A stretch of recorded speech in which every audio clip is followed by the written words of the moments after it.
I tried to keep him away from that, but he like insists on skating. Oh, my foot!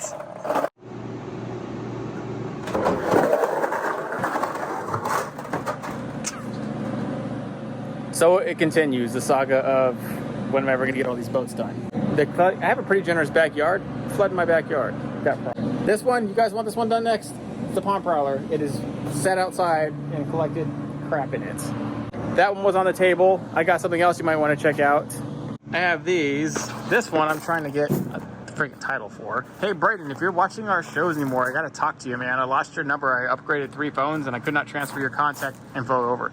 So Brayden, reach out to me, man. I gotta talk to you about some things. Mr. Clark. All right, I got this one. One of these is getting done next. You gotta let me know, because one of these is right behind this one. So this one is definitely getting done. That one will take a week. I have not done a 1648 John boat in a very long time, and the last one I did, I had to take off air because of reasons. We got this freaking beast hull. This one I could turn to a center console. I was gonna make the center console. I mean, the subfloor, the way it is, it's all generous, and we can run the cables right up through the middle, make it flat, make this pretty deep, have pretty high walls. It'll be pretty much more of a cruising family. I'm gonna sit on my arse and throw choves or throw live bait or throw shad kind of boat. We're gonna put this into the rental fleet. Probably be a pretty good rental fleet. Stick a 25 on it, just gonna cruise around and putt around, tool around in the basin down here. Be fun. People will love this boat. Right, that's what this was gonna be. I do wanna do this one, honestly, almost first. For one, because it's in the way, and two, got this one. I keep like going back and forth between whether or not, because this is a nice hull. This is a low hull. Guys, it's a nice hull. I already painted this one.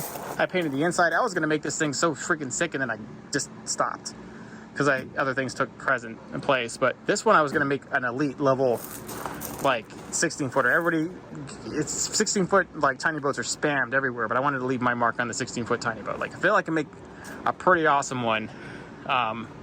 You know my deal. Then we got the 17 footer. I got to drive all the way to Kingman. That's a sore subject there. I'll talk about it. Who wants a 9.9 horse Evinrude? You can have it for free. Hit me up on Instagram or Facebook. Say, I'm in Havasu in Arizona. If you're willing to come down and drive or meet me somewhere, you can have this motor. I'll just give it to you. I figured out how to offer it to the audience because I don't know how to work on it. I'm like cursed when it comes to working on motors. So anybody who has a skill set to work on it, you can have it.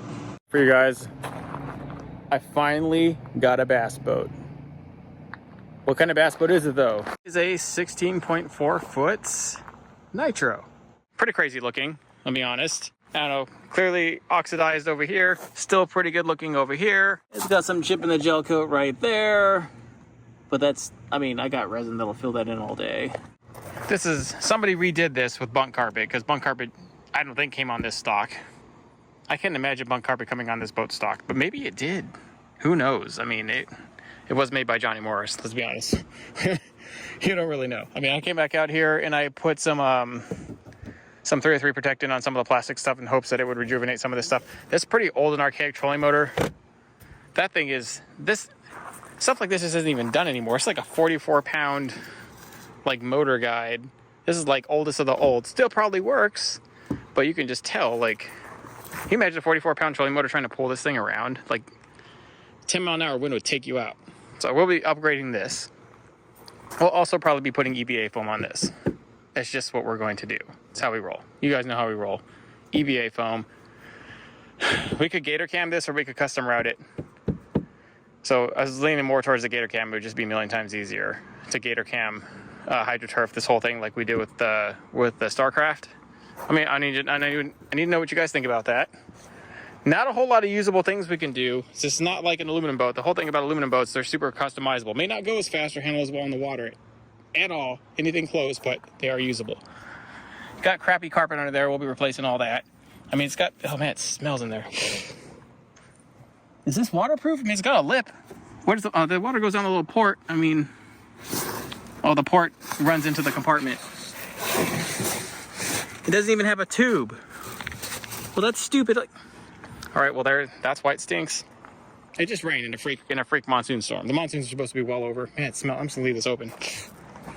It smells a little stout in there. I wonder how this one smells. So we got I got these drop-in little boxes. I need the help on this thing. Is anybody know who sells carb parts for this? Anybody? Any custom? We can't find anything on the internet. Pretty nice, durable motor. Thing's pretty bulletproof, but the carb float is done. Like the carb is done. Like we actually got it started and it was just spitting out gas out the carb. So, we're actually probably, this is a 75 Tracker Marine, which is a Force 75. We'll probably just be putting a 60 horse 4-stroke on here just to get this out. I mean, I had some in play. Found Marine has kind of held some motors for me. Thank freaking heaven, they're awesome. Otherwise, I'd just be screwed. We'll probably get that put on in the next few days on this thing. I was thinking maybe I'll kind of polish this up and turf this. I mean, a quick polish up job. We'll talk about how we're going to do that, and then a quick recarpeting or a. Man, that's a really tight gap. You know, that gap is super tight. It had to have been the original carpet. Because that gap is tight. You could never stick 20 ounce in there. I'm thinking this is an original carpet job, ladies and gents. Look at all that. Looks like crap. If you guys ever open a boat shop, pay your workers above minimum wage. That way they care. That crap. That's some bootleg shit. I don't know. Some of this makes me think it's stock. Some of it makes me think it's not. But maybe it was just made this way. But who knows? This is like 1994 or 1995 when this was made. I think standards down there for quality were just much different. As in, stuff like this doesn't happen in Nitros now. Like substantially better quality. And we just know that the longitudinal basis, ABYC standards, everything else gets much, much more. All the standards increase, and so things change. The tank, we got to drain that tank. That tank's, oh, it smells friggin' super ripe down there. Phew, that tank smells. That tank stinks, and then there's batteries back there. It just smells like nothing but gas back here. Something happened back here. We did try to mess with it. So that may be why it smells so freaking terrible, but that gas tank is ripe. That's like that's a fire waiting to happen. Your boat's just waiting to explode with that. So, interesting. Got the bilge pumps down in there. And probably the live well pump. Is there a live well in this thing? Is there a live well in this thing? All right. Now you can clearly tell that was been on there and taking the brunt of the actual force. This is what happens to bunk carpet where we're not proponents of it anymore. It really is the cheapest stuff you can get. But if you look at it, it just looks like it's all burnt and charred. You see parts of it just burnt and charred. That's what the sun does to it. Over time, it just gets burnt and charred. Plus, it's not snag proof. And so your lures constantly get stuck in it. So, does it work? Yeah, it works. I honestly probably would rather get marine vinyl to do about the same thing for you as bunk carpet and last longer. There's the battery tray holder. I'm pretty impressed. You probably can upgrade this to a flow right kit, like a version 3 kit, and really get some good performance out of this. I mean, the drain port's down there. I don't know where the fuel nozzle is. Where the hell's the fuel? Oh, the fuel nozzle's right there. There's a bootleg fuel nozzle. The plumbing should be accessible right there. Yep. Uh-oh. So we'll probably upgrade this live well. That'll be fun. Upgrading stock live well with Boss kit, with our premium kit. We also have economy kits. Talking about those. You know, the 2-stroke oil. That's not something I want to really deal with anymore. Like, it's one thing. Well, I would deal with it if there was parts and it was serviceable, but the whole dealing with the 2-stroke oil and having to deal with parts, I'd rather just get a deal on a used 4-stroke and then try and use that while I still have that card to play. We'll probably stick that on this boat. I sprayed the console down with 303 Protect, and it was looking pretty terrible, but I just sprayed it down there and left it. And I think it's actually, other than it's a little sticky, and that's just charred. How terrible. Some of that's not undoable. I'm just going to deal with it and polish it up the best I can. I mean, the stuff worked. The tilt trim worked. Max capacity 3 purses or 4 or 5 rounds. 1080.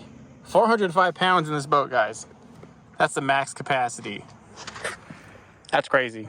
So 2 grown men of any sort of substantial size will put this boat over its weight limit. Like a kayak has more of a weight capacity than that. Stupid. That's not great. But whatever. I mean, we'll just keep that in mind. What else we got up here? No. Okay, Okay. Smells pretty ripe in here too. Yep. The trolling motor wires just run down the compartment all nice like. Yep. Oh, this was that. Well, I wish I'd have known that was in there. Been towing that stupid motor all around without that thing. I wouldn't have bought one, and it just has one in here. It's the same color as the stupid trailer. That's great. The freaking owner who had this boat didn't even know that. We got a pretty serious anchor. Like, that is a serious anchor. That's going to keep you in place. Got the flag, life jackets. It's like the, it's just, I think it's just one hollow cavity in here, guys. Let me get the light on in here. The light is on. Oh yeah, look at that. I have not looked under here. That does not look great. That's wood. It's just like, what is? I feel like I'm gonna get like mold poisoning by breathing all this in here, but like, this carpet is getting ripped out. Carpet is the worst thing you put in a compartment, period. And if you're gonna use it, you should have the tubes on the little dry port. Yeah, the dry port is just there. There's just no tube. But where would you run the tube even if you had a dry port? Like, I don't see anywhere existing to the subfloor. I can't even tell. I won't be able to tell until we rip all this carpet off. And then we'll not be putting the carpet back on there. But we have part of it just exposed there, so you can see right directly that there's like one piece of board separating. Is right down the middle, and that's what joins. That piece of board is what is separating the entire, like, that's what's propping up the whole deck.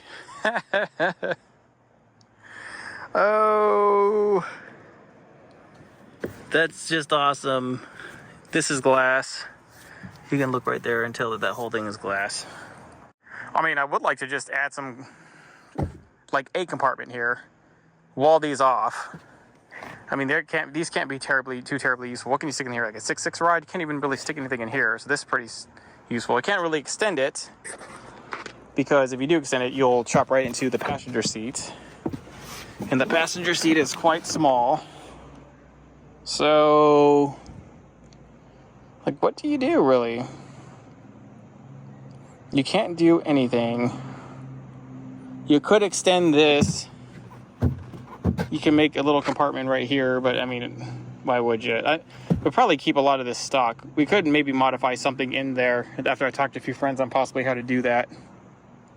On how to modify this deck a little bit, but as far as modifying this backwards to accommodate any sort of actual real size modern day pole, I don't know how we're going to do that, because really standards were like 6 foot and 6'6". That was a standard back then in 1994, 1995. Those were like it. So it's I mean, I think that's why they stopped making 16-foot bass boats. It just couldn't. You had to be 17 foot or longer just to even accommodate a standard 7-foot rod.